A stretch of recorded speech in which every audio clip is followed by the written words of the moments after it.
The radio crackled with static as I cruised through the deserted streets of the industrial district. Midnight shifts were always eerie, but tonight felt off. The air was thick with mist, curling through the alleyways like something alive, and the hum of my patrol car's engine was the only sound. Dispatch buzzed in. Unit 8, we have a report of possible trespassing at the old Claymore warehouse. No backup available. You're the closest. Proceed with caution. I groaned inwardly. Claymore had been shut down for years, the kind of place that drew ghost hunters, urban explorers, and occasionally drifters. The thought of a dark, abandoned building on a foggy night wasn't thrilling, but duty called. I turned the car down the cracked, overgrown driveway and killed the engine. The building loomed ahead, a black monolith against the foggy sky. The windows were shattered, their jagged edges like teeth. The main door creaked open slightly, swaying in the wind, or so I thought. My flashlight flickered as I stepped out of the car. I tapped it against my palm, muttering, "Not now, damn it."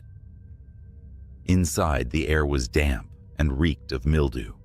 My boots crunched on broken glass as I swept the flashlight across the cavernous space. Empty crates were stacked like forgotten monoliths, casting long shadows. And then I heard it. A faint sound, almost imperceptible. A wet, dragging noise, like someone pulling a sack of stones. I stopped, my heart pounding. "Police," I called out. My voice echoed, sharp and hollow. "If anyone's here, show yourself." The dragging stopped. For a long moment there was silence. Then, from somewhere deeper in the warehouse, a single light flickered on. Not a steady beam, but the weak, sputtering kind you'd find in horror movies. It illuminated a narrow corridor leading further into the building. "Hell no," I muttered under my breath. But something, a mix of curiosity, duty, and the unsettling feeling that I was being watched, pushed me forward. The corridor was lined with doors, each slightly ajar, each emanating a faint metallic smell. As I moved, the dragging sound resumed, louder now, coming from the end of the hall. My pulse quickened. "All right?" I called out, trying to sound more confident than I felt. "Last warning." I reached the end of the corridor, where a door stood fully closed, a rarity in this decrepit building. A faded maintenance sign hung askew on it. The dragging noise was unmistakable now, just beyond that door. Taking a deep breath, I placed my hand on the handle and pushed. The room beyond was lit by a single swinging bulb, revealing a horrific tableau. A dozen mannequins, life-sized, eerily realistic, were arranged in a semicircle. Some were missing limbs. Others had their faces disfigured, melted, or scarred, as if someone had taken a blowtorch to them. In the center of the room stood a figure, its back turned to me. At first glance, it looked like another mannequin. But then it moved, slowly, deliberately. It turned, and my stomach dropped. It was a man, or at least it had been. His face was pale and stretched unnaturally, like it didn't quite fit his skull. His eyes were pitch black, glossy, and unblinking. In his hands, he held what looked like a mannequin's arm, dragging it across the floor. "Police!" I shouted, raising my gun. "Get on the ground, now!" He tilted his head, as if considering my command. Then, without warning, he dropped the mannequin arm and lunged toward me with an inhuman speed. I fired twice, the gunshots deafening in the confined space. He didn't stop. I barely had time to react as he slammed into me, sending me sprawling. My flashlight skittered across the floor, casting wild shadows. Scrambling to my feet, I drew my baton, but he was gone, vanished into the shadows as if he'd never been there. My radio crackled. "Unit 8, status check?" My voice trembled as I replied, "Claymore Warehouse, suspect attacked, requesting immediate backup." The dragging sound began again, but this time it was all around me, echoing from every direction. The mannequins seemed closer now, their hollow eyes fixed on me. And then the lights went out. I stood frozen in the suffocating darkness, the sound of my breathing too loud in the silence. The dragging noise intensified, circling me, but my flashlight was gone, swallowed by the void. My hand fumbled for my radio. "Back up, now!" I barked, the tremor in my voice betraying me. The radio hissed and popped, then went dead. A faint light began to flicker again, not from my flashlight, but from somewhere deeper in the room. It was dim and sickly, illuminating patches of the space like the glow of a dying bulb. The mannequins stood eerily still, but something was different. Their heads, every one of them, were now turned to face me. Their glassy eyes seemed alive, tracking my every move. The dragging stopped. Silence, thick and oppressive, fell over the room. Then from the darkness came a voice, low, guttural, and wrong. "You shouldn't have come."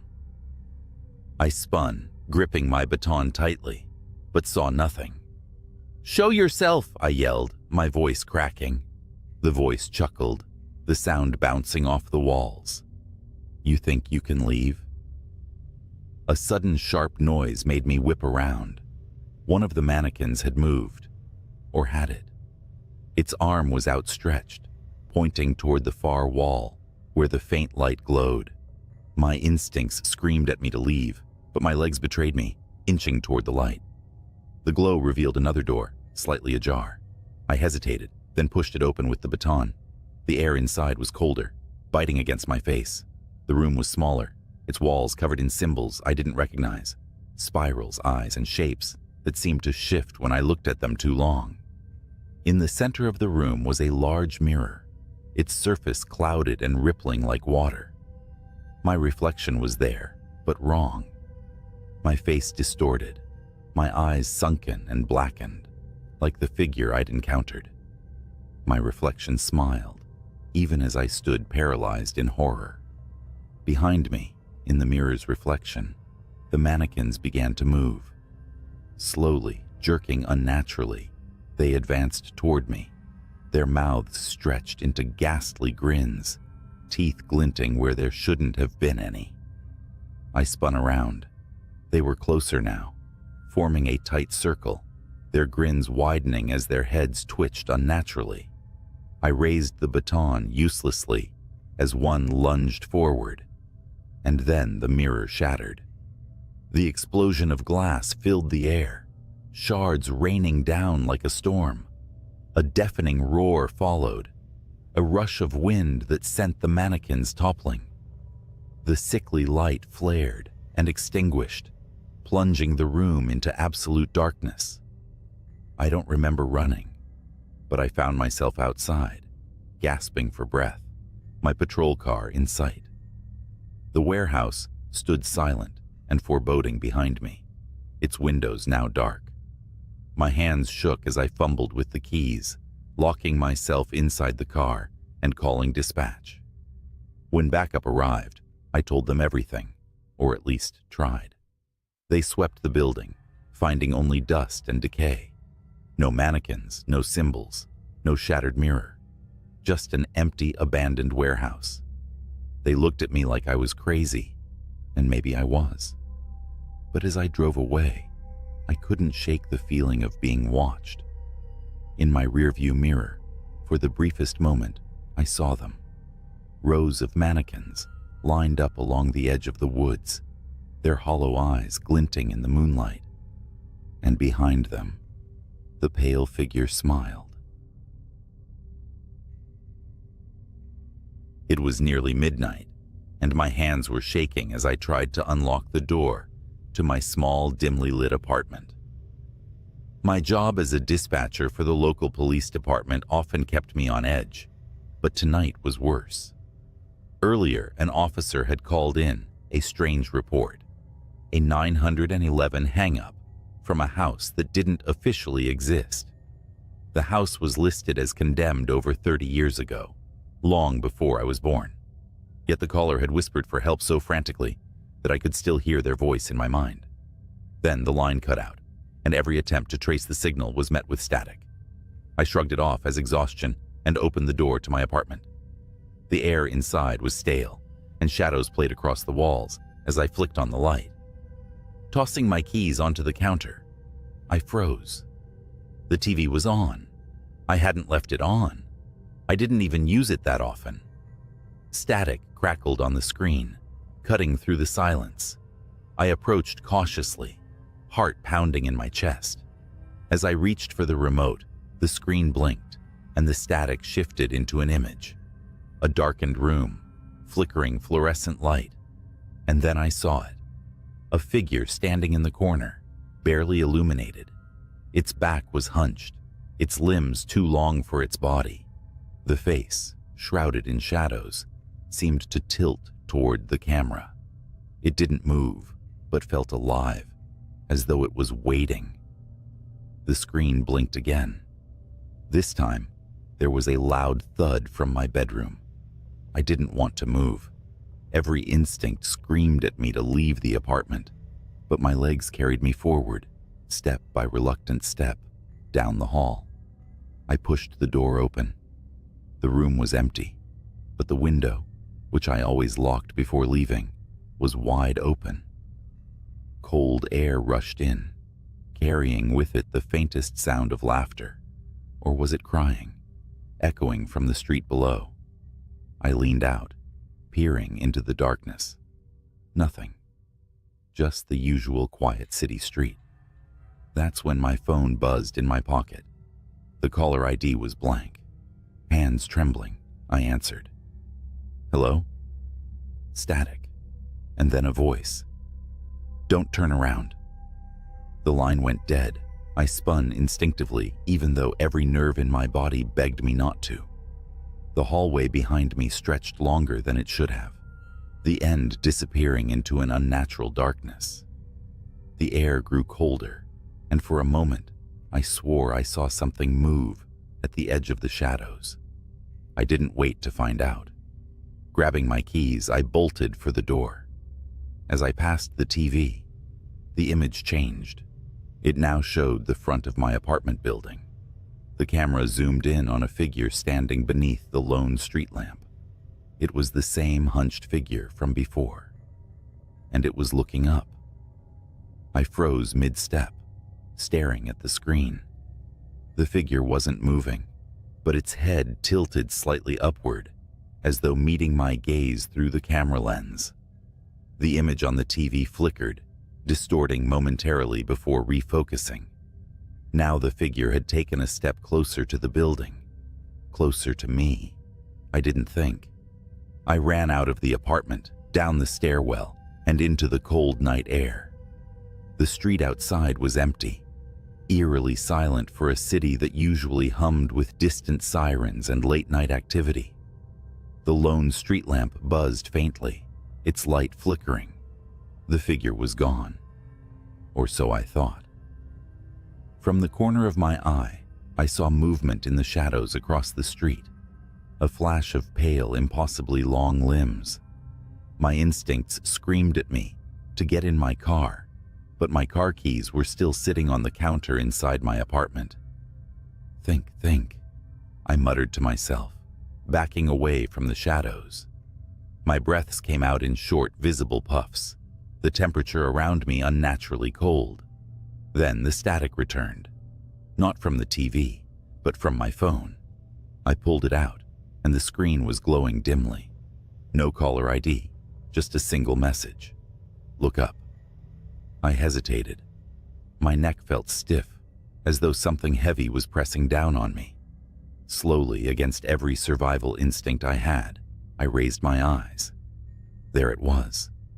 Perched on the edge of the building across the street, its silhouette stretched and distorted against the faint glow of the city lights. Its eyes, large empty voids, seemed to pull every ounce of heat and life from the air.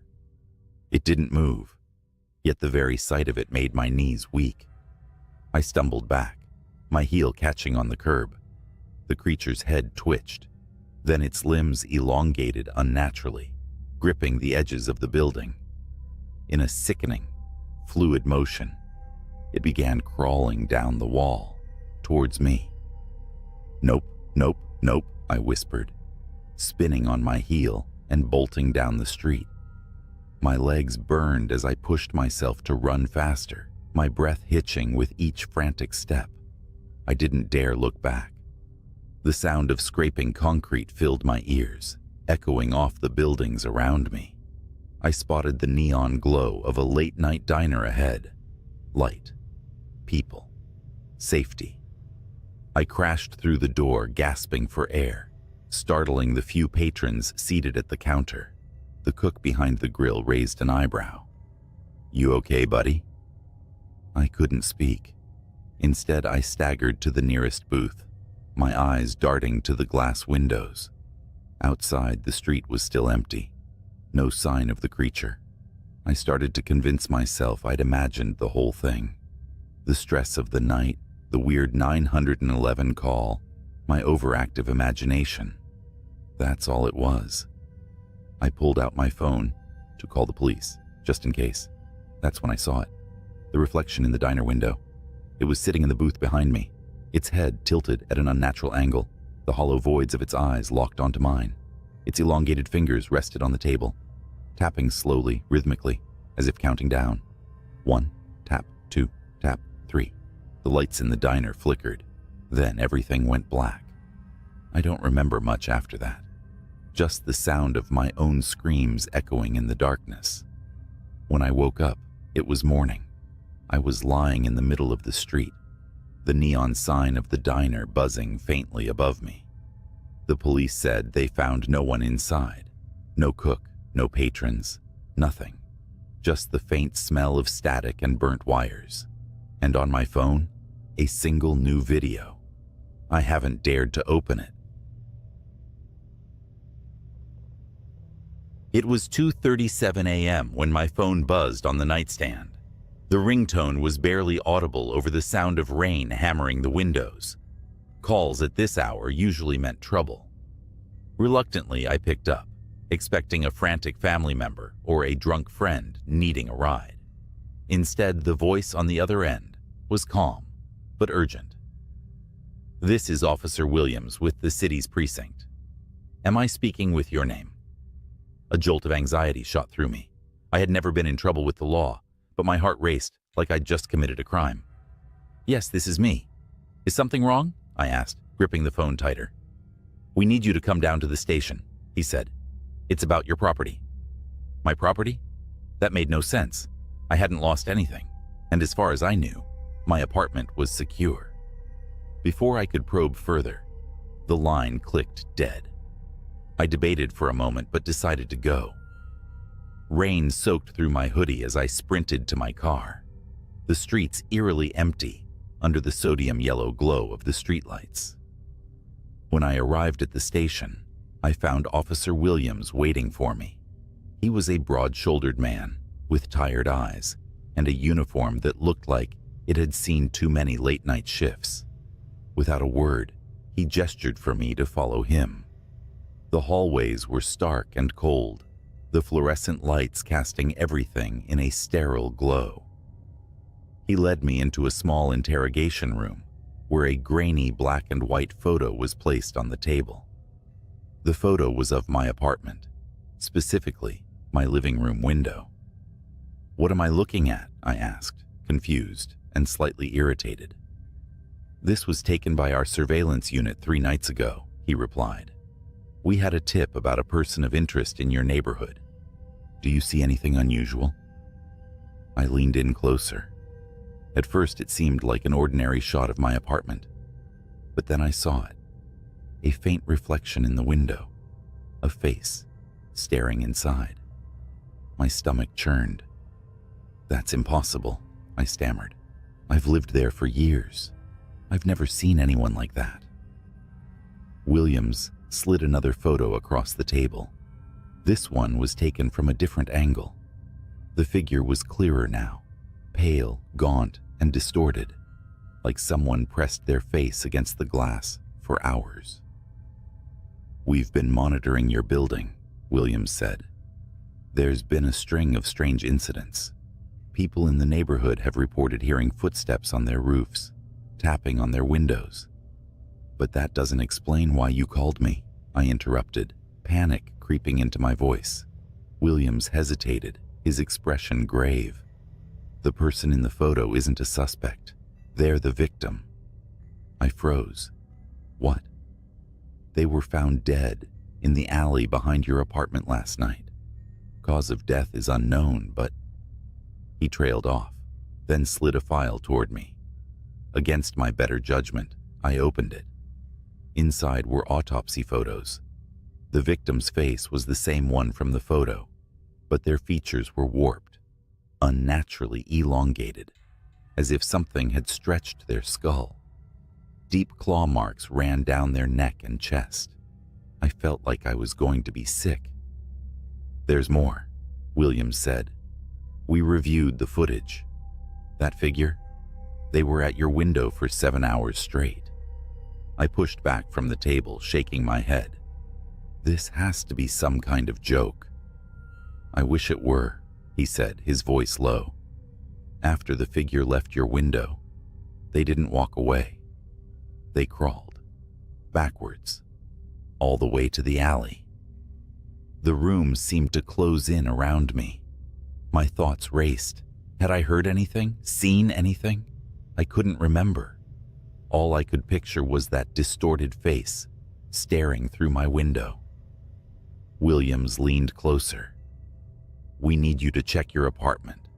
Look for anything unusual, anything out of place." I wanted to refuse, to stay in the relative safety of the police station, but something told me this wasn't going to go away. Begrudgingly, I agreed. When I got back home, the place felt different. The air was heavy, the shadows deeper. I checked every window, every door, but nothing seemed out of the ordinary. Then I noticed the floor. Into the corner of the living room, right beneath the window from the photo, was a small puddle of water. It hadn't rained that night, and there was no leak in the ceiling. The water glistened faintly, as if something had been standing there, dripping. I took a step closer, and that's when I saw it. Scratches on the windowsill. They weren't deep, but they formed a pattern. 5 thin lines, like claw marks, running parallel to each other. My heart pounded as I backed away. That's when I heard it. A soft tapping, coming from the bedroom. I froze. The tapping was deliberate, slow and rhythmic, like someone rapping their nails against the glass. My bedroom was at the back of the apartment, with no fire escape and no easy access. Whoever or asterisk whatever asterisk was making that sound shouldn't be there. Gripping my phone, I debated calling the police, but something inside me whispered that they wouldn't get here in time. Every instinct screamed for me to run, to leave the apartment and never come back. But my legs felt like lead. Slowly, I moved toward the hallway, the tapping growing louder with each step. When I reached the bedroom door, I stopped. The sound had changed. It was no longer a steady tap. It was faster now, erratic, like someone was scratching the glass with desperate intensity. My hand hovered over the doorknob. "Who's there?" I called out, my voice cracking. The scratching stopped. The silence was worse. My heartbeat thundered in my ears as I pushed the door open. The room was pitch black except for the faint glow of the street lamp filtering through the curtains. The window was shut, but frost crawled along the glass in jagged patterns, even though it wasn't cold outside. Then I saw it. A shadow in the corner. It didn't move, but I could feel it watching me. "Leave," I whispered, clutching my phone like a lifeline. "Whoever you are, just go." The shadow shifted. Slowly, it stepped into the faint light. My stomach dropped. It was the figure from the photo. Pale and gaunt, with hollow eyes that seemed to sink into its skull. Its limbs were too long, its fingers ending in sharp, blackened tips. But the worst part was its mouth, a jagged, unnatural grin that stretched impossibly wide, revealing rows of needle-like teeth. It tilted its head, watching me with an almost curious expression. Then it spoke. "You left the window unlocked," it rasped, its voice a guttural whisper that sounded like it hadn't been used in years. I wanted to say hello. I stumbled backward, my phone slipping from my hand.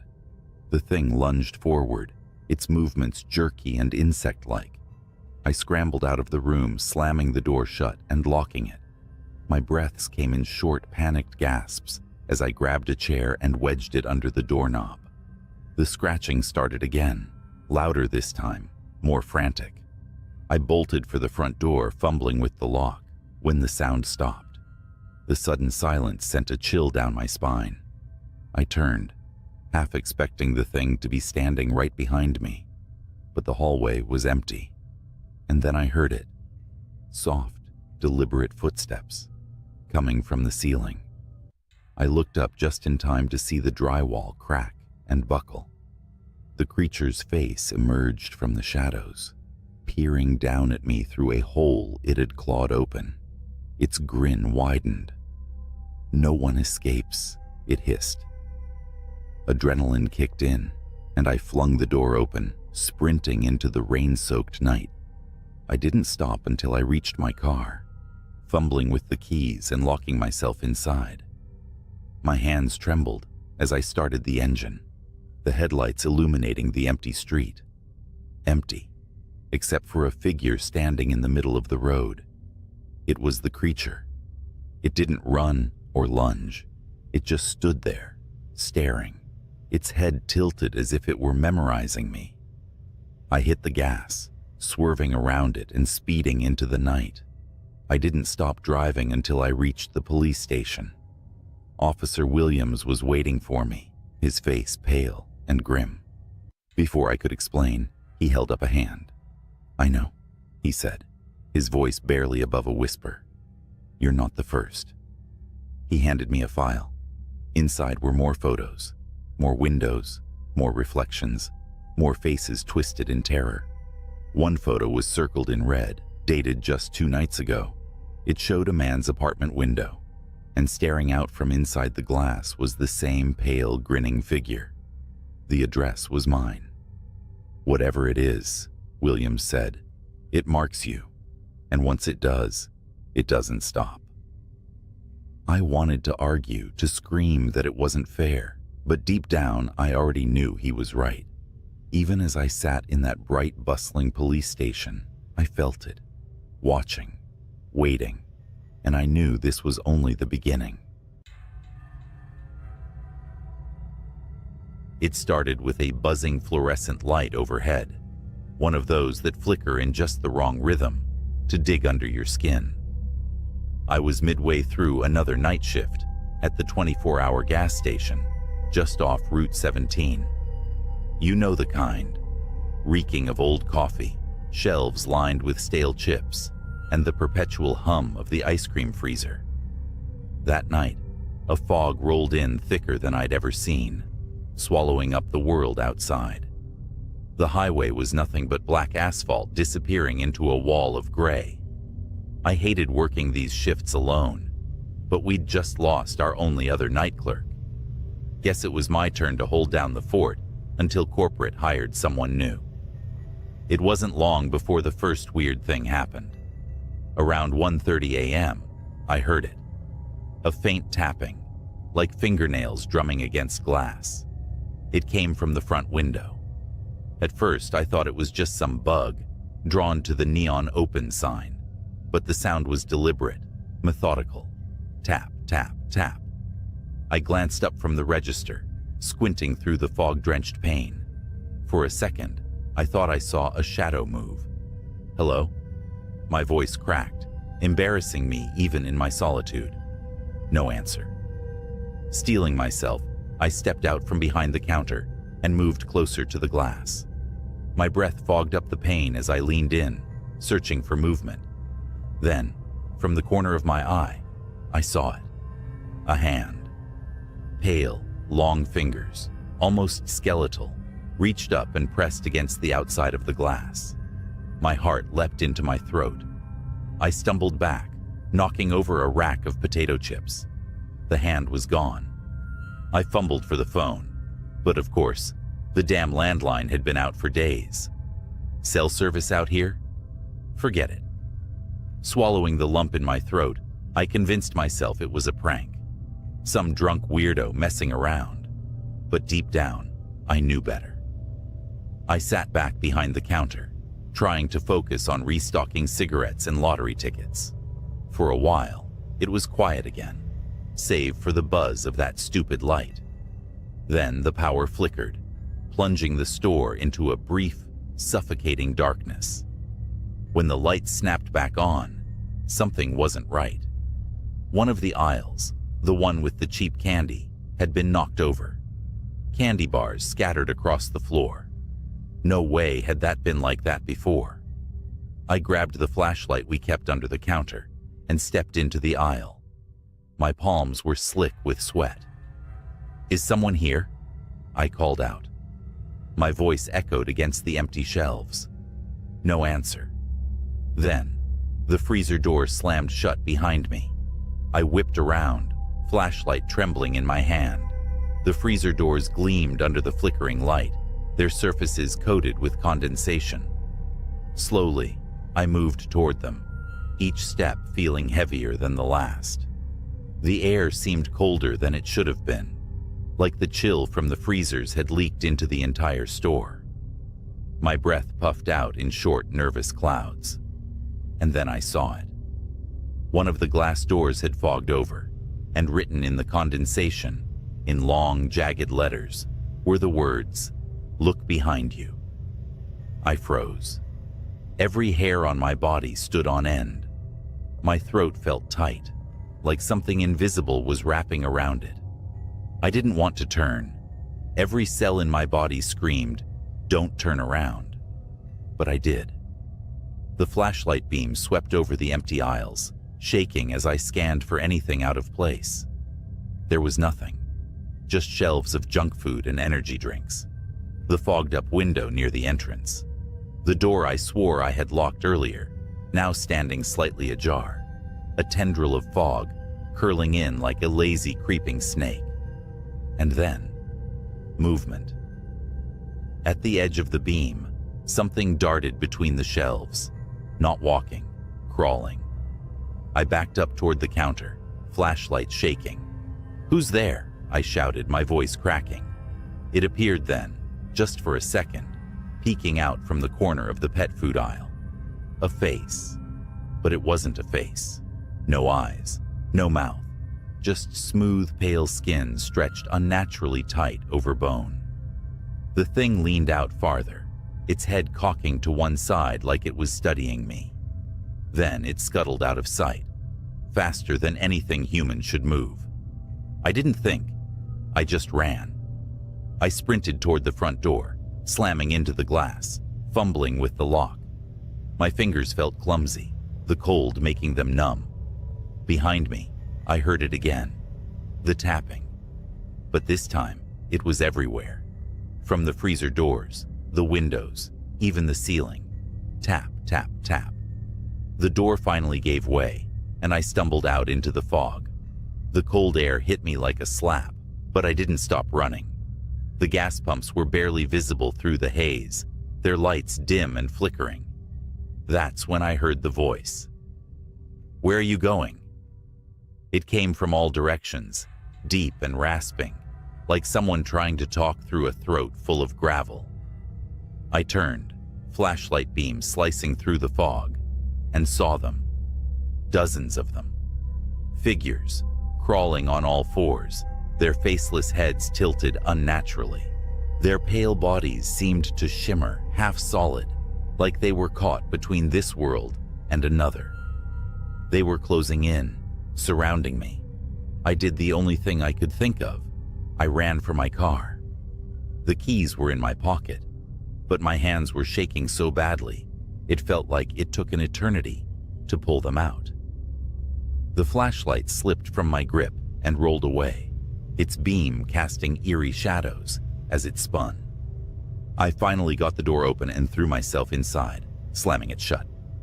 The fog pressed against the windows, thick and oppressive, and the creatures were there, circling the car. Their hands scraped against the glass, leaving smears of condensation behind. I turned the key in the ignition, my heart pounding so hard it felt like it might burst. The engine sputtered once, twice, before roaring to life. The creatures froze, their heads snapping toward me in unison. For a moment, everything was silent. Then they screamed. It was a sound unlike anything I'd ever heard, high-pitched, guttural, like 1,000 voices crying out in agony. They lunged at the car, their hands slamming against the windows, their bodies writhing and twisting in impossible ways. I floored it. The tires squealed as I shot forward, the creatures scattering in the headlights. I didn't stop.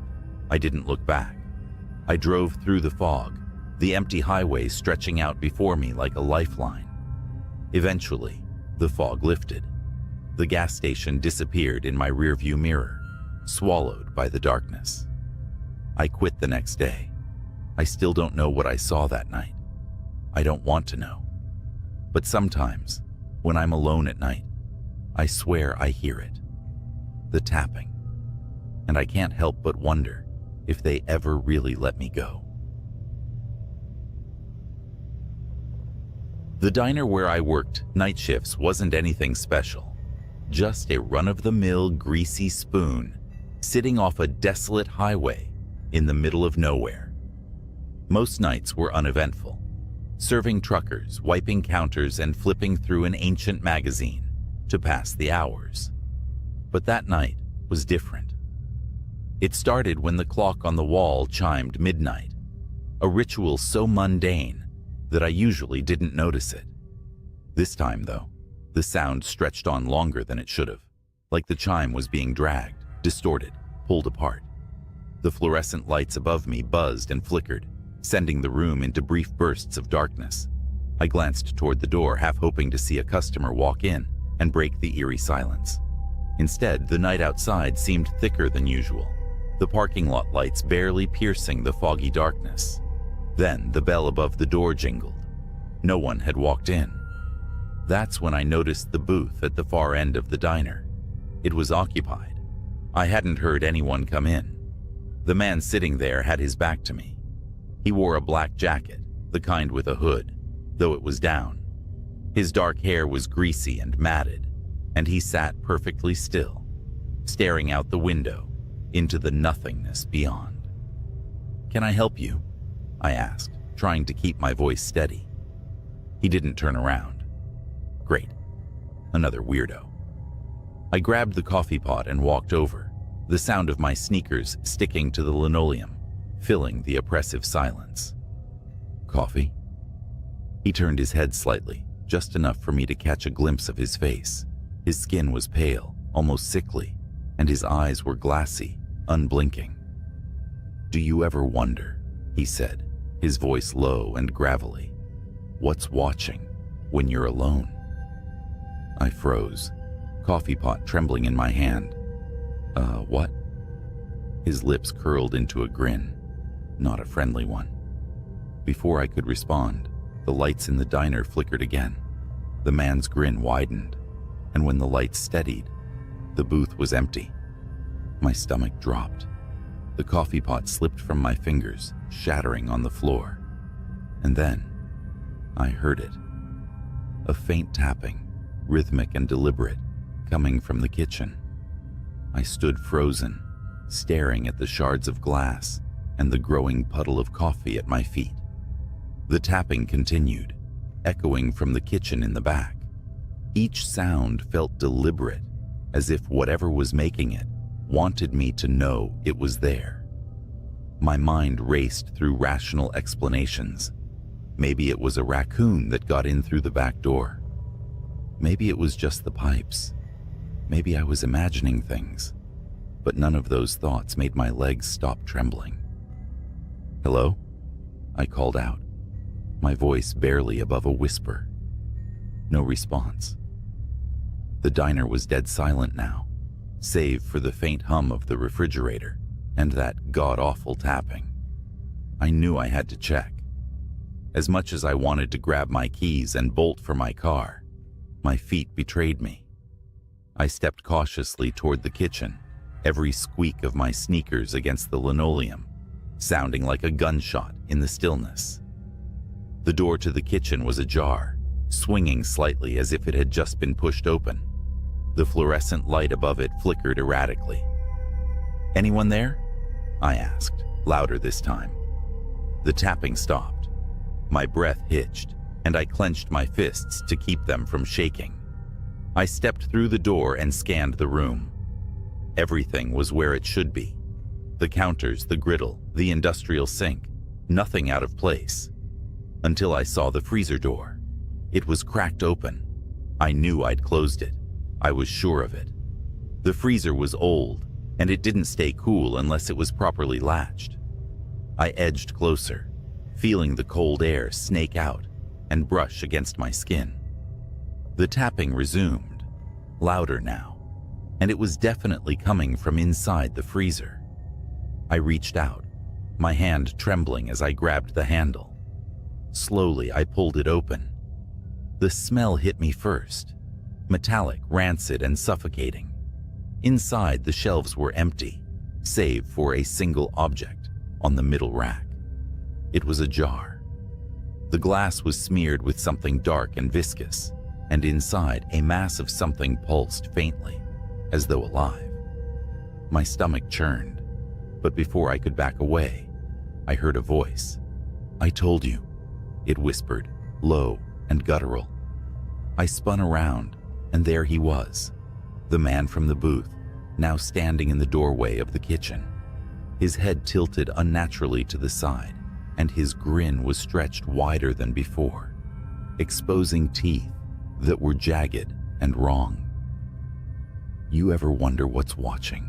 he hissed, his voice distorted, like static on an old TV.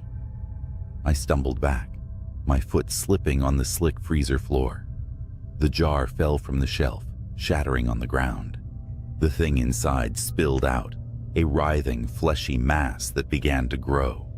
It unfurled long, spindly limbs that slapped against the walls, its surface glistening with a black, tar-like substance. I scrambled to my feet, heart pounding, as the creature turned toward me, its eyeless face twisted and shifted, its mouth opening impossibly wide to reveal rows of jagged teeth. "Run," the man said, his voice almost gleeful. I didn't need to be told twice. I bolted out of the kitchen, through the diner, and into the foggy night. My car was the only thing I could think of, my sanctuary from whatever nightmare was unfolding behind me. As I reached the parking lot, I glanced back at the diner. The windows were dark, but I could see movement inside, shadows slithering across the walls, something too large to fit in that tiny kitchen. I jumped into my car, fumbled with the keys, and finally got the engine roaring. Tires screeching, I tore out of the lot, leaving the diner and its horrors behind. But as I sped down the empty highway, I caught a glimpse in my rearview mirror. The man was standing in the middle of the road, his grin still stretched wide, his hand raised in a slow, mocking wave. I didn't stop driving until the sun came up, and even then, I couldn't shake the feeling that I wasn't alone. I quit the diner the next day, but some nights, when the world is too quiet, I swear I can still hear the tapping. It started like any other night shift. The fluorescent lights in the back room of the gas station flickered with their usual irritating hum. I'd taken this job for the quiet. Somewhere I could collect my thoughts while dealing with the odd customer or two, mostly truckers and night owls. I'd been working there for 6 months without incident. That night, though, was different. It was the dead of winter, and a brutal windstorm had turned the streets into a graveyard of fallen branches and trash. I leaned against the counter, scrolling aimlessly on my phone, when the door chimed. A man walked in. His face was shrouded in the shadow of a hoodie, and he moved deliberately. too deliberate for someone who just wanted chips or smokes. Something about him immediately set my nerves on edge. He didn't look at me, didn't grab anything. He just wandered the aisles like he was searching for something. The cameras buzzed overhead. I glanced up at the monitors above the counter. I'd grown used to watching people on those screens. Most were harmless, predictable. But as I scanned the feeds, my stomach turned. There was a glitch in the camera. A second figure flickered into view behind the man. Tall, thin, its limbs too long for its body. Its head tilted unnaturally as it watched him. I blinked hard, thinking it was a software issue. But when I looked back up, the figure was gone. The man finally approached the counter, dropping a pack of gum and a small black notebook onto the surface. I rang him up, barely able to meet his eyes. "You working alone tonight?" he asked. It was a simple question, but the way he said it made my skin crawl. His voice was low, grating, like the sound of gravel under tires. "Yeah," I replied, regretting it instantly. He grinned, revealing teeth that were uneven and stained. He paid in cash, shoved the change into his pocket, and left without another word. But as the door swung shut, I noticed something he'd left behind. The notebook. It was small and weathered, its cover marked with a symbol I didn't recognize. My gut told me to leave it alone, but curiosity got the better of me. I flipped it open. The pages were filled with numbers, rows and rows of handwritten code that made no sense to me. Then at the bottom of one page, I saw something that made my breath hitch. "Do not stay until 3:17 a.m. I glanced at the clock. It was 2:48. For the next 29 minutes, I tried to shake it off as some kind of prank. But as the hour approached, strange things began to happen. The lights flickered, longer than usual. The cameras in the corner started to glitch again, showing static interspersed with brief, distorted images of the store. And then there were the noises, soft, guttural whispers that seemed to come from nowhere and everywhere at once. At 3:16, the power went out completely. The store plunged into darkness, save for the faint blinking glow of the exit sign. And then the door chimed again. The chime echoed unnaturally in the silent store. My stomach knotted as the air around me turned cold, like I'd stepped into a meat locker. I fumbled for my phone, using its flashlight to scan the darkness. The aisles stretched out like corridors to nowhere, and the shadows seemed to writhe at the edges of the beam. "Hello?" My voice sounded small, trembling. No answer. The chime came again. The door hadn't opened. It was still shut, but the sound repeated over and over, like someone was walking in and out, or something was toying with me. Then a sound from the back room, a dragging noise, heavy and wet, like a sack of meat being pulled across the floor.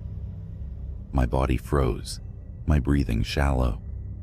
The noise stopped, replaced by a faint clicking sound, like fingernails tapping glass. I slowly aimed my flashlight toward the office door. It creaked open, just a crack, revealing only darkness within. "Who's there?" I whispered, barely audible even to myself. A voice answered, low and distorted. "You should have left." I nearly dropped my phone.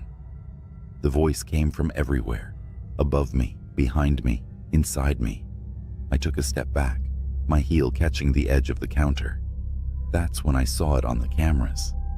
The monitors, somehow still active despite the power outage, showed the store from every angle, and in every feed, it was there. The thing I'd seen earlier, flickering like a broken signal. It stood impossibly tall, its head brushing the ceiling. Its body was grotesquely elongated, with limbs that bent in ways no humans should. Its face was nothing but a void, darker than the surrounding shadows. It moved slowly down the aisle, its steps silent but deliberate, coming straight toward me. I spun around, shining my light. Nothing was there. Yet on the cameras, it was only feet away. My fight or flight instincts kicked in, and I bolted for the back door. The dragging sound started again, louder now, as if it were right behind me. I reached the door and shoved it open, stumbling into the freezing night air. The parking lot was empty, the wind howling through the trees. I didn't stop running until I reached my car. Fumbling with the keys, I started the engine and peeled out of the lot. The rear-view mirror taunted me. I couldn't bring myself to look at it, terrified of what I might see. When I finally got home, I locked every door and window and sat in my living room, shaking. My phone buzzed, breaking the silence. It was a text from an unknown number. "You forgot the notebook." My blood ran cold. I didn't respond, didn't sleep, didn't even move for the rest of the night. When morning came, I called my manager and quit. I never went back to that gas station. Weeks later, I saw a news report. A night shift worker at the same gas station had gone missing. The police found the store in disarray, the back room smeared with streaks of something unidentifiable. They never found the worker, or any evidence of who or what had been there. I've kept the story to myself all these years, but every now and then, when I'm alone at night, I hear it again. That chime. And I know it hasn't forgotten me. The evening air was thick with the smell of wet hay and the faint metallic tang of old tools. The wind carried a strange, almost melodic whistling sound that seemed to rise and fall, as if it was alive and moving just beyond the edge of the cornfield. That's where I was, alone on my grandfather's farm for the weekend. He'd left a list of chores, but I was mostly there to keep an eye on the livestock. Easy enough. It started with the chickens. Around midnight, I heard them squawking, not their usual restless chatter, but a frenzied, chaotic scream that shot me bolt upright in bed. Grabbing the flashlight by the door, I shoved my feet into my boots and headed out. The barnyard was quiet, except for the frantic rustling inside the coop. When I opened the door, my stomach twisted. Something had ripped through the chicken wire, leaving a gaping hole. Feathers floated in the air like soft snow, and the floor was littered with streaks of blood. There were no tracks outside, just the hole and the silence. Too much silence. Even the frogs in the pond weren't croaking. I convinced myself it was a fox or maybe a coyote, but deep down, I knew it wasn't. By 2 a.m., the rain started, a steady, cold drizzle. I was lying in bed, staring at the wooden beams above me, when the faint sound of movement reached my ears. It wasn't coming from the house, but from somewhere outside. It was a low, dragging sound, punctuated by wet thuds, as if something heavy was being pulled through the mud. I hesitated for too long before grabbing the shotgun from the rack. As I stepped outside, the rain soaked me instantly, plastering my shirt to my skin. The sound was louder now. It was coming from the silo. The old wooden structure loomed ahead, its weathered planks dark against the stormy sky. I told myself it was the wind, or maybe the rain, knocking loose a tarp. But as I approached, the dragging sound stopped. I swung the flashlight beam towards the base of the silo. That's when I saw it. A figure was hunched over the pile of spilled corn, its arms long and bony, the skin stretched tight over sharp joints. Its back was to me, but its movements were jerky and wrong, like a puppet with tangled strings. I froze, the beam of light shaking as my hands trembled. Whatever it was, it turned its head slowly, unnaturally far, until its face was visible in profile. Its eyes were hollow, its mouth impossibly wide, filled with rows of teeth that looked more like shards of broken glass. It grinned, a thin, split-lipped smile, that made my knees buckle. And then it stood. It was tall. Too tall. It had to duck as it turned fully towards me. In its clawed hand, it held a chicken, what was left of one. It dropped the carcass, and the wet thud echoed in the silence. The thing started towards me, its movements fluid now, almost hypnotic. I ran. The mud sucked at my boots as I sprinted back to the house.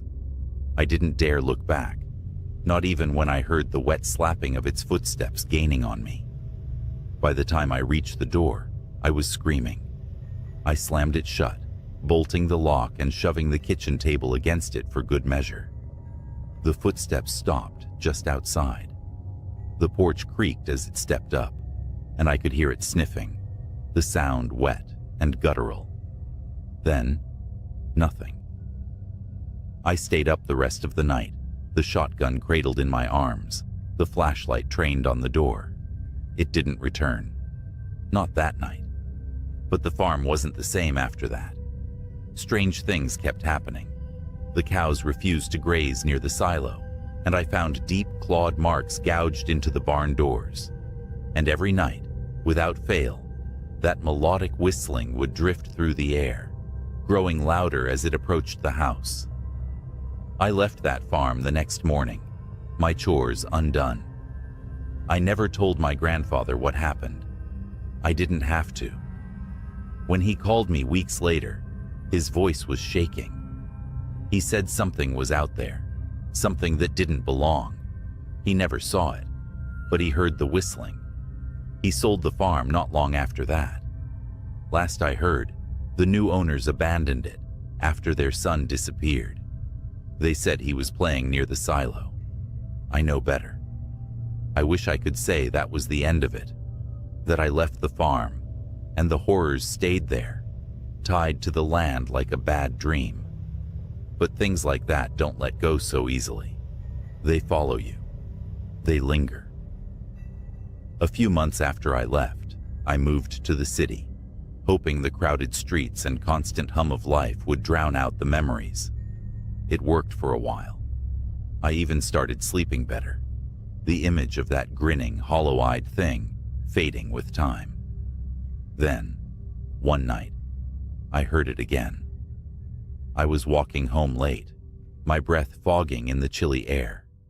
The streets were empty, the kind of quiet that feels unnatural in a city. I'd just turned a corner when I heard it. The whistling, that same melodic tune, the one I had convinced myself was just the wind back on the farm. I stopped dead in my tracks, my pulse hammering in my ears. It was faint, almost playful, coming from somewhere up ahead. Slowly, I turned my head. The streetlights flickered, casting long, jittery shadows.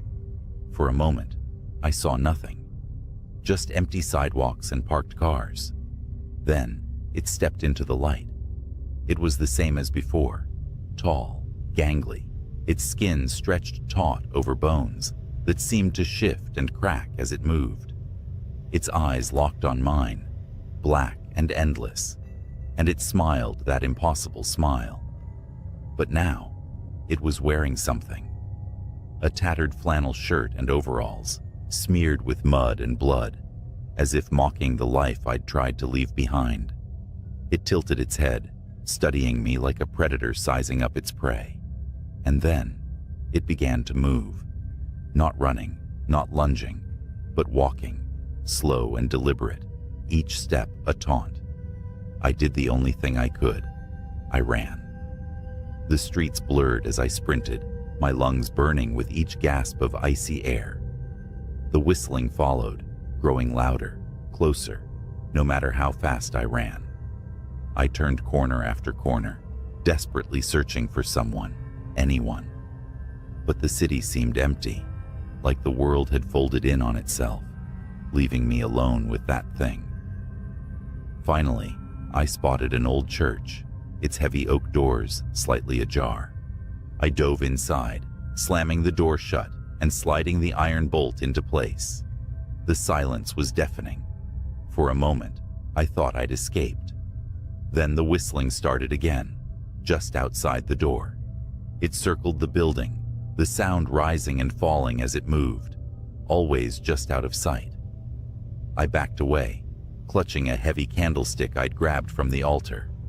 My eyes darted to the stained glass windows, searching for any sign of movement. That's when I noticed the shadow. It stretched across the floor, long and spindly, growing larger as it moved closer to the window. Slowly, its face came into view, distorted by the colored glass, but unmistakable. It pressed a hand, if you could call it that, against the window, the claws clicking softly against the pane. And then, it smiled. I don't know what happened next. Maybe I screamed. Maybe I passed out. All I know is that when I woke up, the church was empty, the doors still bolted, and the whistling was gone. But it left something behind. On the floor, in the faint light filtering through the stained glass, was a single feather. Blood-stained and torn, just like the ones from the coop on the farm. I moved again after that, farther this time. Different city, different state. But no matter where I go, I hear it sometimes. Late at night, when the world is quiet and the shadows grow long, that faint, mocking tune, carried on a wind that doesn't belong. I don't know what it wants or why it chose me, but I know this: it's still out there, somewhere, and it's still watching. So, if you're ever out in the countryside and you hear whistling, don't follow it. Don't look for the source. Just run and pray it isn't looking for you. It started with a bet. I was bored, drunk, and feeling invincible when I said I'd spend the night out at Widow's Creek Farm. For years, it had been the town's favorite spooky story, the abandoned farmhouse, where people swore they heard voices, saw shadows moving in the windows. Local legend said the owner, Mr. Eldridge, vanished one night, and no one had been able to buy or sell the property since. Something about the land made people uneasy, but I didn't believe in all that. Armed with a flashlight, a folding chair, and a thermos of coffee, I set out to prove everyone wrong. By the time I got to the farm, the moon was low and hazy, casting just enough light to turn the barn and house into black, jagged silhouettes against the night sky. I parked the truck at the edge of the property and made my way to the porch. The wood groaned beneath my weight, the sound echoing in the absolute stillness. Inside, the house smelled like wet rot. My flashlight beam swept over faded wallpaper and furniture covered in sheets. But what struck me was the silence. No crickets, no wind, just nothing. Easy, I muttered to myself, setting up my chair in the front room where I had a clear view of the kitchen and stairs. Just a night alone in an old house. The first few hours passed without incident. I tried to stream music, but the signal was dead. That's when I heard it, a faint thud upstairs. My flashlight shot toward the staircase, catching nothing but empty steps. It's just the house settling, I told myself, though my pulse was already quickening. And then, the lantern flickered to life. It was sitting on the kitchen table, a rusty oil lantern I hadn't noticed before. A weak yellow flame danced inside, casting moving shadows on the walls. I froze. There was no one here. No one could have lit it. "Who's there?" I called out, my voice cracking. The lantern flame sputtered as if in response, then settled into a steady glow. I stepped closer, my boots dragging against the warped floorboards. The lantern's glass was clean, the wick trimmed. Someone had been here recently. I turned in a circle, shining my light into every corner of the room, but saw nothing. Then I heard the footsteps. They were coming from above me, slow, deliberate steps crossing from one end of the house to the other. My flashlight darted to the ceiling as the sound moved toward the top of the staircase. "Hello?" My voice was barely above a whisper now. The footsteps stopped. The lantern, sitting on the table just a moment before, was suddenly at the foot of the stairs. Its flame flared brightly, and for a second, I thought I saw something behind it. A shadowy figure, long and thin, its head cocked to one side as if studying me. I ran. I bolted out the front door, my flashlight beam bouncing wildly in the dark. The truck was parked just a few hundred feet away, but as I ran, the air grew thick. My legs felt heavy, like wading through molasses. I glanced back over my shoulder and stopped dead. The farmhouse was ablaze with light, every window glowing fiercely. Figures stood in the glass, tall, thin shapes that didn't move, just watched as I struggled to breathe. And then the barn door slammed open. Something crawled out of the darkness. It was on all fours, moving unnaturally fast, its limbs too long, its head tilted at an impossible angle. I screamed and turned back toward the truck, pushing through whatever force was holding me back. I reached the door, fumbling for the handle, but the thing was right behind me now. I felt its breath, hot, wet, and rancid, on the back of my neck. Then the truck roared to life. I didn't start it. I wasn't even inside yet. The headlights blazed on, illuminating the creature as it lunged for me. It froze in the bright beams, its skin pale and stretched, its face a featureless mask. For a moment, neither of us moved, and then it shrieked, a sound so high and sharp, it felt like needles stabbing into my ears, and darted back toward the barn. I didn't wait to see what happened next. I threw myself into the truck, slammed the door, and peeled out of there, gravel spraying in my wake. In the rearview mirror, I saw the farmhouse lights flicker and die, one by one, until only the lantern remained, glowing faintly on the porch.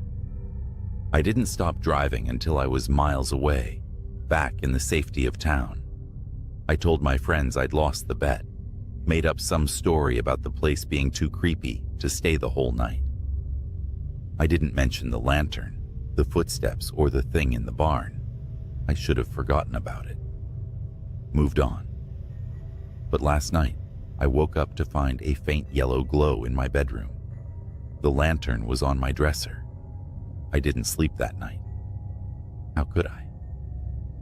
The lantern sat on my dresser, its faint yellow flame steady and unmoving, the same lantern I left behind at Widow's Creek.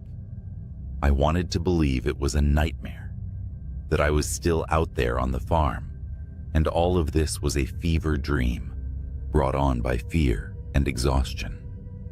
But when dawn broke, the light of the flame didn't dim. It stayed just as bright, a constant reminder that whatever followed me home wasn't leaving. I couldn't stay in the house. I packed what I could and drove. No destination in mind, just miles of asphalt and endless trees. The morning air was crisp, but I kept glancing in the rearview mirror, expecting to see something there, the pale, stretched face of whatever came out of that barn. But I was alone, for now. I checked into a motel on the edge of a neighboring town, telling myself this was temporary, that I could figure out what to do next once I got some sleep. But when I opened the room door, my stomach dropped. The lantern was waiting for me on the bedside table. Its flame burned just as steady, casting that sickly yellow glow. I stepped back, leaving the door open, hoping some part of me was imagining it. But when I blinked, it was still there. Something inside me snapped. I grabbed the lantern and hurled it across the room, expecting it to shatter, to douse that damn flame for good. But it didn't break. It landed on the carpet with a dull thud, the flame undisturbed. And then I heard it. The footsteps. They came from above me, faint and deliberate, just like they had in the farmhouse. My heart hammered as the sound moved across the ceiling, stopping directly above where I stood. A shadow fell over the bed. It stretched impossibly tall, the head cocked at that same unnatural angle. It wasn't cast by me. It was waiting. I fled the motel. There was no plan now, just an overwhelming need to keep moving. I drove for hours, the highway blurring into a gray monotony. The lantern didn't appear in the car, and for a fleeting moment, I thought maybe I'd left it behind. Maybe it was over.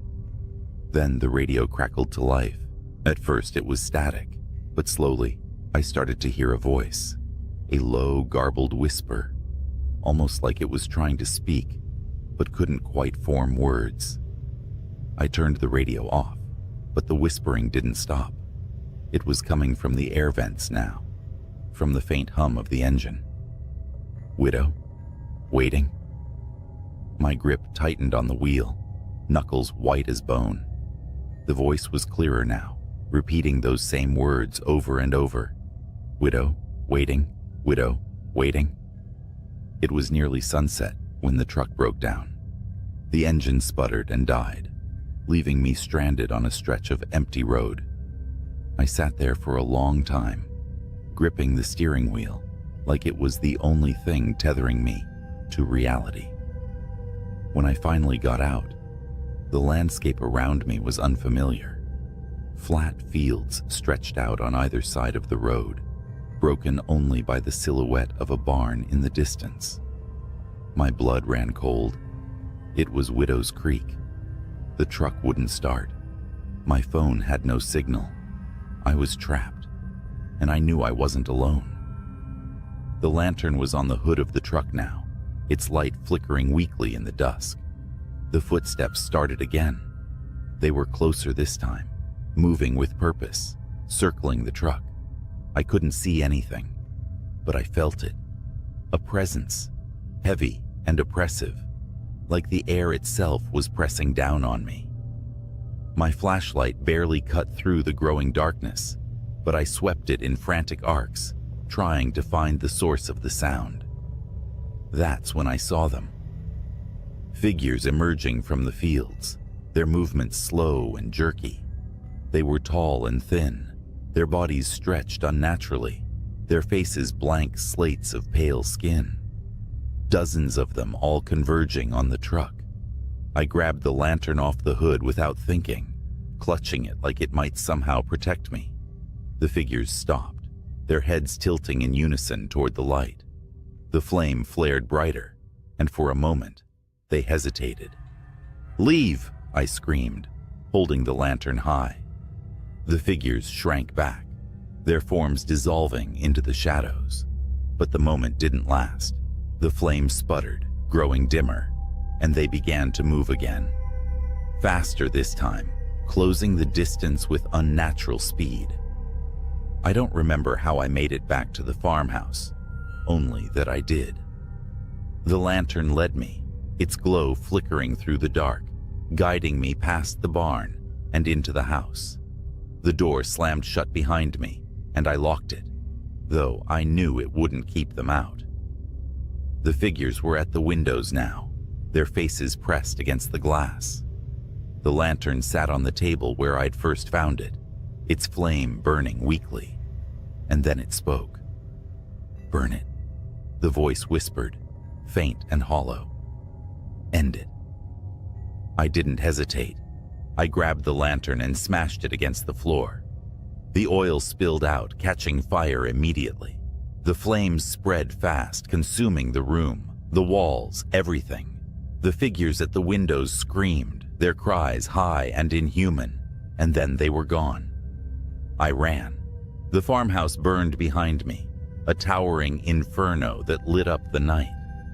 By the time I reached the edge of the property, the house had collapsed in on itself, the flames dying down to embers.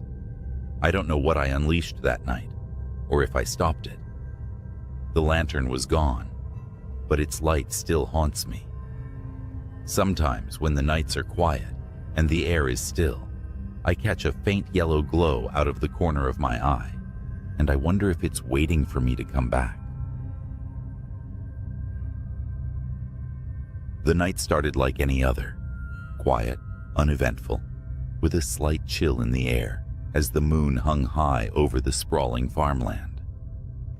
I'd agreed to watch over my friend's farm while he and his wife took a rare weekend off. The place was massive, bordered by dense woods on one side and endless cornfields on the other. I was promised nothing more than a cozy guest room and some peace. Instead, I got something I'll never forget. By midnight, the house was silent. The livestock, a handful of cows and a stubborn old mule, were already settled in the barn. I'd finished my last round through the property, locked the doors, and double-checked the generator, since the area was notorious for power outages. All seemed fine. I was halfway into a second beer, flipping channels on an old TV in the living room, when I heard it. A sharp metallic asterisk, clank asterisk, like something striking the barn door. My first thought was, raccoons. They're bold out here. I grabbed a flashlight and headed outside. The yard stretched out into shadows, the barn standing 100 yards from the house, just beyond the motion-activated light's reach. As I stepped closer, the light snapped on. My stomach dropped. The barn door was wide open, swaying slightly in the breeze. Raccoons don't do that, I muttered to myself. The beam from my flashlight cut through the dark as I stepped inside. The barn smelled of hay and earth, familiar but strangely oppressive that night. The cows were agitated, shifting nervously in their pens, their eyes reflecting the light with unnatural brightness. The mule, usually indifferent to everything, let out a low, uneasy bray from the back corner. "Hello?" I called out, though I wasn't sure why.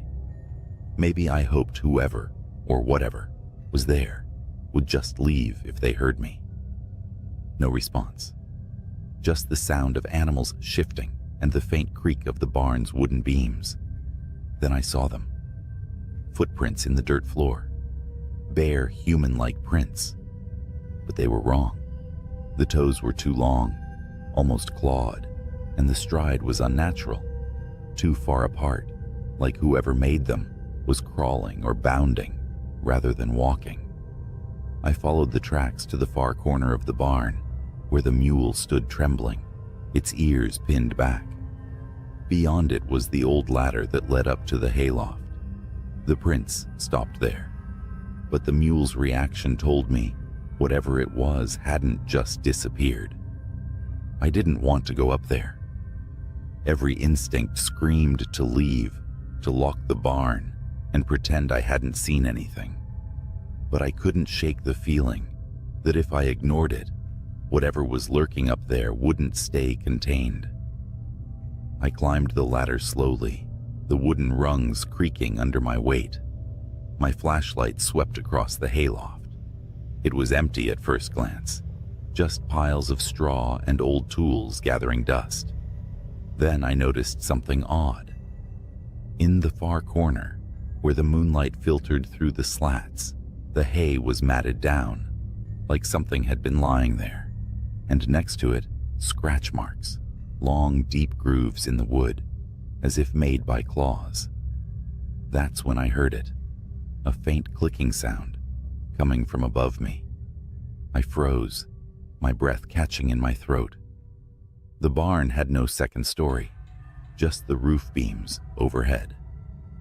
Slowly, I tilted the flashlight upward. Something was there, crouched among the beams, its pale limbs impossibly thin and long, its head cocked at an unnatural angle, as if studying me. Its eyes reflected the light like an animal's, but they were too big, too human. It moved suddenly, skittering along the beams like a spider, the clicking sound growing louder as its claws scraped against the wood. I don't remember climbing down. 1 second, I was staring at it, and the next, I was sprinting toward the house, my flashlight bouncing wildly in my hand.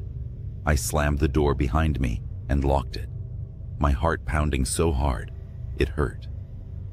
The house felt wrong now, like it wasn't safe anymore. I grabbed my phone to call for help, but there was no signal. Not unusual for the area, but it felt deliberate. Then, the lights flickered and went out, plunging the house into darkness. I could hear it now. The faint asterisk, click, click, click asterisk of claws on the porch outside. It wasn't trying to hide anymore. It wanted me to know it was there. I moved as quietly as I could, grabbing the only weapon I could find, a rusty hatchet from the fireplace tools. The sound moved to the side of the house, then the back, as if it was circling, testing the walls. Then came the worst sound yet, the creak of a window sliding open upstairs. It was in the house. My mind raced. There was nowhere to run, nowhere to hide that it wouldn't find me. The only option was to face it. Hatchet in hand, I crept up the stairs, every step feeling like it could be my last. The hallway stretched out in front of me, the guest room door slightly ajar. The faint moonlight spilling in showed the curtains fluttering. The window was wide open. The clicking had stopped. I pushed the door open slowly. The room was empty, but the bedspread was disturbed. Claw marks raked across the headboard. My pulse was deafening in my ears as I backed out of the room. That's when I felt it. Hot breath against my neck. I spun around, swinging the hatchet wildly. It caught something, the blade sinking in with a wet asterisk thunk asterisk. A screech filled the air, high-pitched and inhuman. The creature recoiled, its long limbs thrashing as it tried to pull away. I saw it clearly for the first time, its skin pale and stretched taut over its bones, its face a grotesque mimicry of human features, twisted into something predatory. I didn't stop swinging until it stopped moving. When the sun rose, I buried what was left of it in the woods. I don't know what it was, and I don't want to know. My friend's farm looks peaceful in the daylight, but I'll never stay there again. Some things aren't meant to be explained, and some places aren't meant to be guarded alone. A week after that night, I got a call from my friend. He thanked me for watching the farm and casually asked if I noticed anything strange while I was there. I hesitated, unsure of what to say. How could I explain what happened without sounding insane? Instead of answering directly, I asked why he'd asked. His tone shifted, less casual, more guarded. Well, he began, we've been having issues for a while. Strange sounds in the barn, missing animals. Thought maybe it was coyotes or feral dogs, but the footprints we've found don't match anything we know. The neighbors have seen things near the woods. Things? I asked, my voice tight. Yeah, like figures. Too tall, too thin, running on all fours. One of the neighbors swears it looked right at him. They won't come near the property now. He laughed nervously. Honestly, I figured it was just their imagination until we started losing livestock. I gripped the phone tighter, my pulse quickening. Why didn't you tell me this before I stayed there? There was a long pause. I didn't want to scare you off. Besides, we figured it was just animals. Nothing that'd bother a person, you know? I didn't respond. My thoughts were spiraling back to that night, to the thing in the barn, its impossible limbs, the way it moved, how it felt too smart, too aware. Hey, he added, we're putting the place up for sale. The wife and I decided it's not worth the stress. Whoever buys it can deal with whatever's out there. That was the last time I heard from him. The farm sold within a month, and I heard the new owners moved in without issue. For a while, I thought that was the end of it. I tried to convince myself that whatever I'd faced that night was gone, that maybe I'd killed it. But deep down, I knew better. About 3 months later, I was back in the city, starting to feel normal again. Then one evening, as I was locking up my apartment for the night, I heard it. A faint asterisk, click, click, click asterisk, from somewhere in the hallway. My blood ran cold. I stood frozen, staring at the peephole in my door, expecting to see something staring back.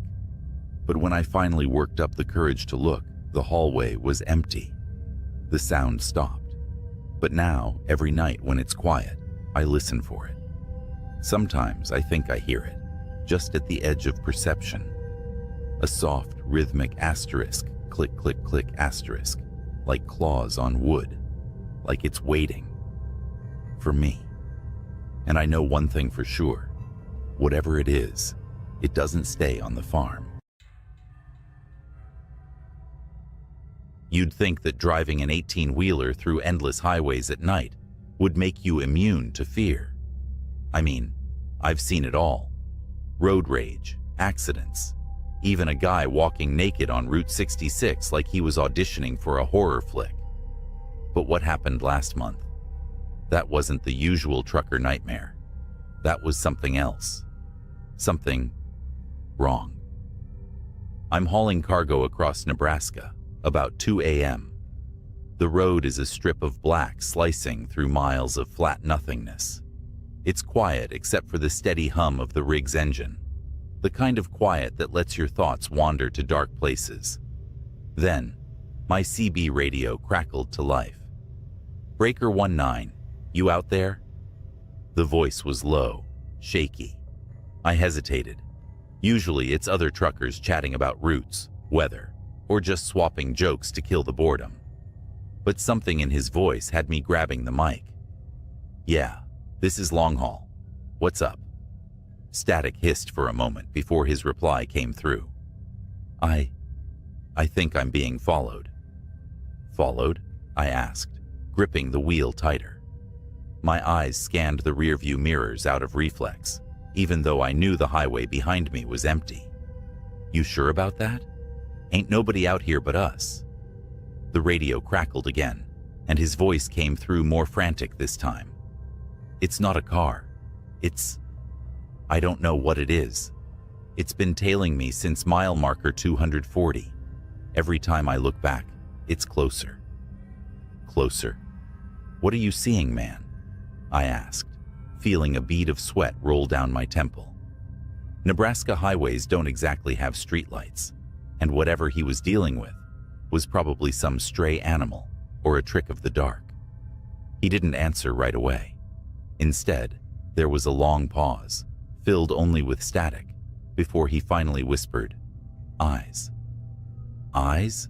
I repeated, my stomach tightening. "Yeah," he said, his voice trembling.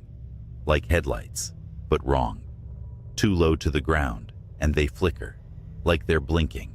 I swear to God, man, it's watching me." I glanced at my GPS. Mile marker 240 was about 10 miles behind me. Whatever was happening to this guy, it wasn't far off. "All right, buddy, stay calm. Where are you now?" "Just past mile marker 250. It's still back there, but it's closer. I can feel it." His voice cracked, and for the first time, I heard real terror in his words. This wasn't just highway paranoia. He truly believed something was after him. "Listen," I said, trying to keep my voice steady. "There's a rest stop at 255. Bright lights, other truckers. Head there, and I'll meet you." "No," he snapped, almost yelling. "It won't let me stop. Every time I slow down, it gets closer. I can hear it, like claws scraping the pavement." My blood ran cold. I turned on my high beams, as if that would somehow protect me. "What's your rig?" I asked. "I'll look for you on the road." "Freightliner Cascadia. White cab, red trailer," he muttered. "But I don't think you'll make it in time." Then the radio went dead. I grabbed the mic again. "Breaker 19, you there? Talk to me." Static hissed in response. My heart pounded as I pushed the accelerator, the engine growling as the truck surged forward. I was determined to catch up to him, or at least see what the hell was going on. At mile marker 252, I spotted him. A white Freightliner with a red trailer barreled down the highway ahead of me, swerving erratically. His brake lights flickered, as though he was trying to stop, but couldn't. Then I saw them. Eyes. two faint yellowish glows, low to the ground, darting in and out of the darkness behind his trailer. They weren't headlights. They were alive. "Jesus Christ," I whispered, my palms slick against the steering wheel. The glowing orbs moved like they were studying him, stalking him. Then, they shifted focus. To me. I felt my chest tighten as the eyes blinked, slowly, deliberately, and locked onto my truck. Suddenly, the Freightliner veered off the road, its horn blaring in a panicked howl. It disappeared into the cornfields, leaving me alone with whatever had been chasing it. The glowing eyes began to speed up, closing the distance between us. I floored it. My rig groaned under the strain, the speedometer climbing past limits I knew weren't safe for a truck this size. But the eyes kept up, growing brighter, hungrier. The road ahead blurred as adrenaline coursed through me. Then I heard it, a scraping like metal on asphalt. It wasn't coming from my rig. It was coming from underneath it. My radio came back to life with an ear-splitting burst of static. A voice came through, distorted and guttural, nothing like the man I'd been speaking to earlier. "You can't outrun it." The sound of claws raked across my trailer, and I felt the whole truck shudder. I gritted my teeth, swerving wildly to shake whatever was beneath me. The weight shifted, and I nearly lost control, the trailer fishtailing dangerously close to the edge of the road. Up ahead, the rest stop appeared like a beacon of hope, its floodlights cutting through the darkness. I didn't slow down. I couldn't. The eyes vanished just as I burst into the parking lot, skidding to a halt amid a few other rigs. My hands trembled as I killed the engine and jumped out of the cab. Nothing. No glowing eyes. No claws. Just the hum of fluorescent lights and the distant chirp of crickets. Other truckers looked at me like I was crazy as I inspected the underside of my truck. Deep gouges ran along the metal, like something with claws had been clinging to it. My legs felt like jelly as I slumped against the side of the cab, breathing hard. "Hey, you all right?" one of the truckers asked, stepping closer. I opened my mouth to speak, but froze when I saw it. Out in the distance, just beyond the edge of the floodlights, two faint yellow eyes blinked. Then they disappeared into the darkness. I quit long hauls the next day. Let me tell you something. Long-haul trucking is not for the faint of heart, not just because of the endless miles or the isolation, but because of the things you see at night. I've been on the road for over 15 years, driving through every back road, highway, and nowhere town you can imagine. Nothing shakes me easily, but one night, one stretch of black asphalt made me question everything. It was a clear autumn night when I picked up a late delivery from a warehouse in Kentucky, heading west to Missouri. The load wasn't anything out of the ordinary, crates of furniture, some tools, but the route took me through a patch of the Appalachians that's more shadows than road after dark. Truckers call it the Devil's Backbone. Why? Because people and vehicles disappear there. But nobody ever really talks about it. We just drive. As I crossed into the mountains, the CB radio crackled. A gruff voice, another trucker said, "Breaker 19, anyone rolling through Backbone tonight, might want to steer clear." Silence. I should have turned around then, but I didn't. Superstitions, I muttered to myself. Besides, I had a deadline to meet. An hour later, the road narrowed. The moonlight barely penetrated the thick trees overhead. My headlights fought against the ink-like darkness. The forest leaned too close, like it was watching. Then it happened. Out of nowhere, a shape darted into the road. I slammed on the brakes, my trailer screeching and groaning behind me. The truck stopped inches from what looked like a deer? No, not a deer. It was too tall, too thin. The thing turned its head toward me, and I swear its face wasn't right. Black eyes, like a doll's eyes, and its mouth, jagged like it had too many teeth. It tilted its head almost curiously before lurching away into the woods. My hands gripped the wheel, knuckles white. My instincts screamed to keep driving, but my engine stalled. That's when I saw the scratches. 3 deep parallel gashes raked across my hood. Fresh, the kind no animal leaves behind. The CB buzzed again, but it wasn't static this time. A low growl came through, like an animal, or a man imitating one. "Still rolling, driver?" A voice rasped, half laughing, half snarling.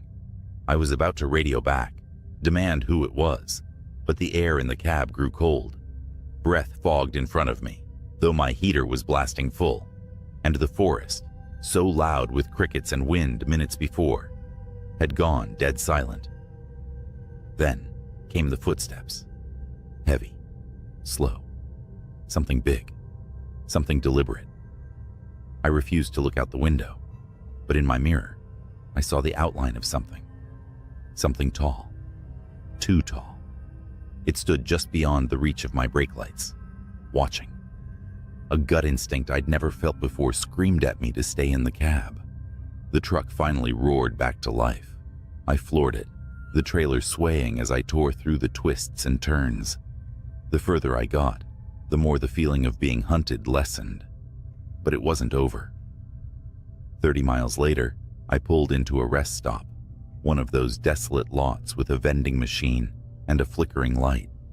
Another rig was parked there, engine off, but no driver in sight.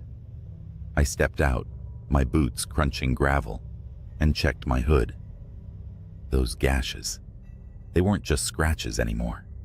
They were smoking, smoldering like they'd been branded into the metal. And then, from the woods beside the lot, came a laugh. Not a man's laugh, not a child's laugh. It was distorted, like a tape player chewing on a bad recording. The hairs on my arms stood on end. "Driver," the same voice from the CB crooned, but this time it wasn't over the radio. It was in the air, behind me. I spun around, but no one was there. Just my truck, just the woods. But deep in those trees, I swear, I saw eyes. Not 2, dozens, blinking in unison. I didn't stay to find out what they belonged to. I climbed back into my rig, locked the doors, and drove until dawn. When I finally reached Missouri, the scratches on my hood were gone, replaced by pristine metal, like nothing had ever happened. But I know what I saw. And every time I pass through Appalachia, I see those same blinking eyes in my nightmares. If you're driving through the Devil's Backbone, keep your eyes forward, your windows shut, and don't stop for anything. A week passed, but the shadows of that night followed me. Truck stops felt quieter than usual, the roads darker, and the CB radio, even when silent, felt ominous. The scratches may have disappeared from my truck, but the memory of them burned in my mind. And then, the real nightmare began. My next haul was a routine trip, heading south toward Alabama, a midnight run. As always, I preferred driving at night. Less traffic, more peace. But peace was the last thing I found. It started with my GPS going haywire. One moment it showed a straight route. The next, my truck icon spun wildly, as if I'd veered off-road. I checked my map, recalibrated, and pushed on. That's when I noticed something. The mile markers weren't right. Each marker was different. One read 142, then the next said 666. I laughed it off, thinking I was seeing things. But the markers grew stranger. End, turn back, and one that simply read run. The rational part of me fought to dismiss it, a prank, bad lighting, or exhaustion. But deep down, I knew better. And then I saw the rig. It was pulled over on the shoulder, headlights blazing. The truck looked abandoned, door swinging gently in the breeze. I slowed, radioing out of habit.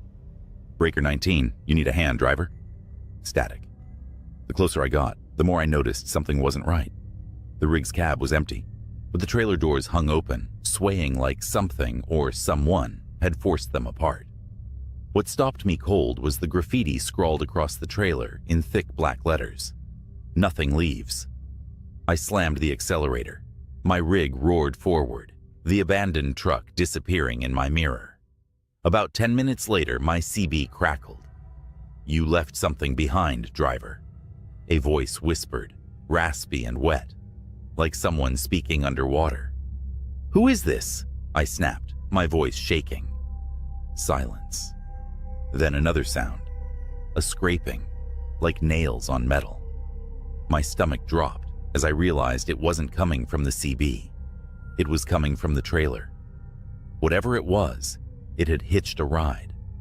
My headlights caught a curve in the road ahead, forcing me to slow down. The scraping grew louder, more frantic, as if whatever was back there knew I was easing up.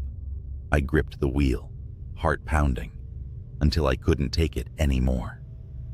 I pulled over, leaving the engine running, and grabbed my flashlight. As I stepped out, the night wrapped around me like a suffocating blanket. The air was heavy, too quiet. I circled to the rear of the trailer, every crunch of gravel under my boots echoing too loud. My flashlight beam trembled as I pointed it at the doors. Deep gouges raked across the metal, forming patterns. No, symbols. My hands were sweating, but I reached for the handle.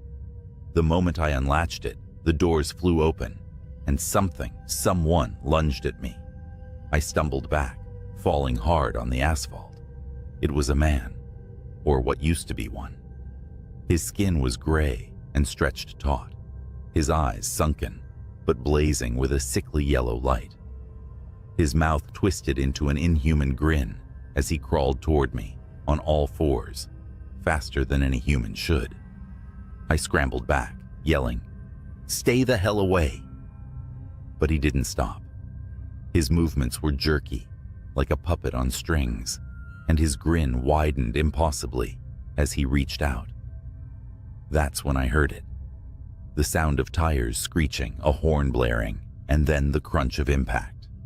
Another truck coming around the bend had plowed into the figure, throwing it into the ditch. I staggered to my feet, breathing hard, as the driver of the other rig jumped out. "You okay?" he asked, looking me over. I pointed to the ditch, but when we checked, the thing was gone. Only a smear of dark, oily blood remained. We didn't talk much after that. The other driver offered to follow me to the nearest truck stop, and I didn't argue. The rest of the drive was uneventful, but the entire time, I felt those eyes on me, watching, waiting. When I reached the stop, I parked, climbed into the sleeper, and locked every door. I didn't sleep. I couldn't. Somewhere out there, in the vast darkness, that thing was still lurking. I never drove through the Devil's Backbone again, and I'll never forget the lesson I learned that night. Some roads aren't meant to be traveled. I glanced at the dashboard clock. 2:43 a.m. The highway was dead, a straight ribbon of asphalt vanishing into the darkness. My CB radio crackled faintly with static, the voices of distant truckers trading stories to stay awake. I adjusted my cap and yawned, the hum of my 18-wheeler lulling me into a dangerous sense of calm. Then, out of nowhere, a voice broke through the static. "Eastbound on I-70. Anyone else seeing this?" The voice was shaky, breathless, like someone who just ran a marathon. I grabbed the mic. "Eastbound here. What's going on?" Static swallowed his reply, but I heard enough to send chills down my spine. "Black semi. No lights. Coming up fast." I shifted in my seat, suddenly wide awake. My headlights illuminated nothing but the road ahead, bordered by skeletal trees and the occasional mile marker. I checked my rearview mirrors. Nothing but empty black. "Anyone else out there?" The voice called again, this time frantic. "Calm down," I said into the mic. "Where are you exactly?" I think mile marker 82. It's behind me." "Oh God, it's right on me." The transmission cut out with a burst of static. My heart thudded against my rib cage. Mile marker 82 was about 10 miles ahead. I pressed harder on the gas, my truck rumbling as it picked up speed. I don't know why I felt compelled to go faster. Curiosity? Duty?